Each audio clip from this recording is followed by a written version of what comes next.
Alright, so Chapter 19, Generics. So we already learned the basic of generic programming in the previous chapter when we talk about polymorphism and inheritance, that program can have class object can have multiple forms by using different types or parent types or an interface type. So this is a generic programming. So pretty much technically we want to understand what is the generics in this chapter. So we can look at the benefit of generics. We already seen some of the benefits. You can have multiple forms, then you can access to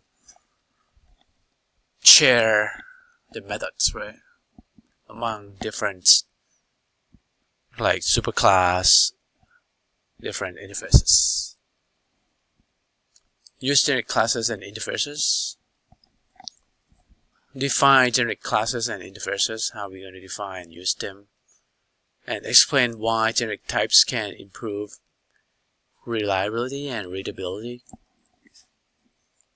Define and use generic methods and bounded generic types. Develop a generic sort method to sort an array of compatible. Use raw types for backward compatibility, and explain why wildcard generic types are necessary. Describe generic type erasure and list certain restrictions and limitation on generic types which is caused by type erasure. Design and implement generic matrix classes. So these are the topics that we're going to look at. So generic enables you to detect errors at compile time rather than at runtime. So that's the benefits that we're going to see. So for example, we already know array list. Array list, when you have to do parameterized, give the type. Are you storing a string or other object integers and things like that, in the angle brackets. And we know that we need to have a compatible for an interface in order to make array list to be able to sort. Maybe an object that could be in here has to implement a compare to methods. And we look at example with the circle from the previous video in chapter 11. So generics let you parameterize type, like I said, to the type that you want to store in the list. So you can define a class or a method with generic types that the compiler can replace with concrete types. So we talk about concrete types too. Those are like primitive type, int, double, and so on.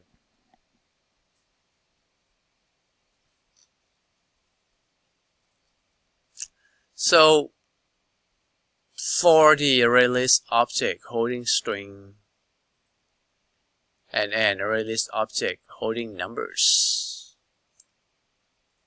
string and numbers are concrete types, that replace the generic type. So benefit of generic is to enable errors to be detected at compile time rather than at runtime. You may see this on your test when we talk about testing on the maybe wording or understanding of the topic. So what's the benefit of generics? Enable errors to be detected at compile time rather than at runtime. It could be that question.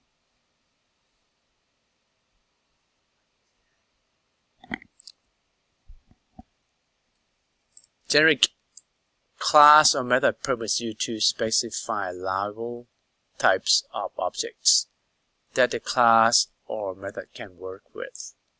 If you attempt to use an incompatible object, the compiler will detect that error. So that's what it is.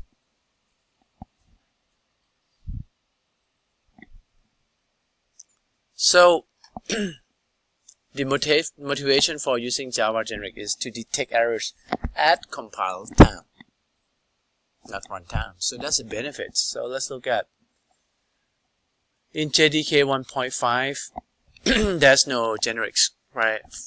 So if you implement an interface compilable, you have the method compare to, and since there's no generic, so we just use object instead, because object is the root, right? The parents of all the classes, and then we can cast that later to the type. Then so after that, after like including 1.5 and after, now we'll add 1.8 to a Java, we start to support generics. So this is how you say comparable and put the angle bracket with T type, generic types, right? So we pass that T to cast like O to that T type. So this T reference represents a formal generic type, which can be replaced later with actual concrete type, right? So that's concrete type. Like what's the actual type? Replacing a generic type is called a generic instantiation. By convention, a single capital letter such as E or T is used to denote formal generic type. Sometimes you see E, sometimes you see T. To see the benefit of using generics, let's look at the example. So date, right? New date, C. C.compare to RAID. So this one doesn't have generics, right? In, like I said, in the previous, prior to JDK 1.5, they're not supporting it. So this one with a generic, so we specify the concrete type is date. So we want to compare to RAID, right? So you see that we can detect the errors right away because we can't compare RAID to date. That's different data type, right? So C is a reference whose type is date and invokes compare to method to compare a date object with a string. This code generates compile errors right away because the argument passed to the compare to method must be of date type. This is not date type. But in the prior version, it's only object. It's not going to detect at compile time because string can be an object. See, right? But T has to be date, cannot be, right? Because date is concrete. So this one has no error, which this is the benefit of using generics, right? Detect the errors at compile time. You see an example. So array list. This is another example, right? The old one just used object, but the new one. So array list we use E is like the list of elements. So like for this one we use T because it's just a type, it's not the elements, the list. E like an elements in the list. We want it to be an element, E as the type of the object for each element. So you can say add, right, E as the type, an object that you want to add into the particular index. Get, return the E back. Set E and set the E and return that E back. So let's see how we use. We just do parameterizing it. You can omit this, is the same with just the angle brackets. We keep adding the string. We can add the new integer I. So if you attempt to add a non-string, you're going to get the errors at compile time. It's going to detect because it should be a string array list, not an integer array list. You have to create an int. Now, can we do int like primitive type like this? So you cannot replace a generic type with a primitive type such as int, double, or char. No, we're not allowed to do that. You are supposed to say an integer wrapper class if you want to have a list of integers. Then you can start to add integers. So this is called 5, right? It's a primitive type. It's going to do auto boxing. Auto boxing means it's going to change the wrapper class type into an int primitive type from integers to int type. So this is called auto boxing. That could be something that you're concerned about, wording test. What's auto boxing concept? So this is just an example.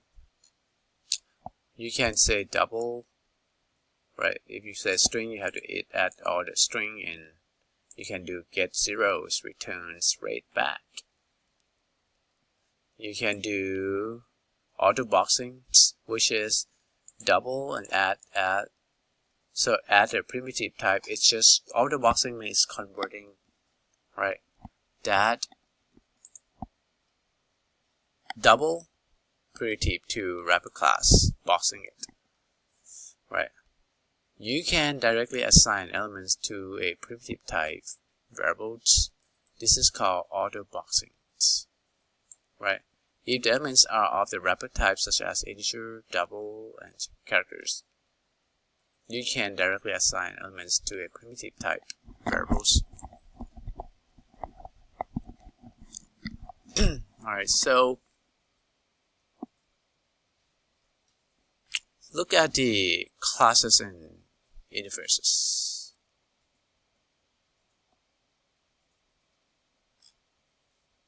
So a generic type can be defined for a class or interface.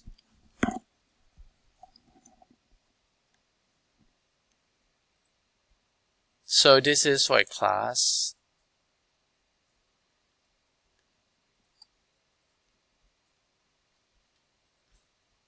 A concrete type must be specified when using the class to create an object, or using the class or interface to declare a reference variables. So when we create a class, like the example, we want to create a stack that can contains, right, any type. You may see the benefit of using the benefit is of generics is you don't have to create a stack of strings, stack of integers. You can just stack off E. And then when you want to use it, you can just do the passive concrete type when you instantiate the object like that, string. Then we know we're going to do stack of string. But if you do integer, then stack of integers. You don't have to change all the code to support like return int, return string, but you just say return E instead and create a bracket E in front of your, like after your class name. Then all the E here with a list, array list, using array list to do stack. And return peek, return E.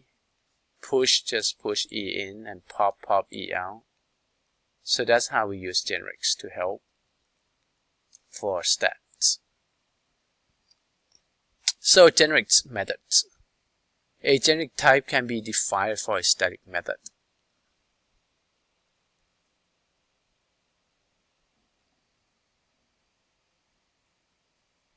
You can define generic interfaces and classes. You can also use generic type of define generic methods. So let's look at example. This is a method, right, which is static method, right?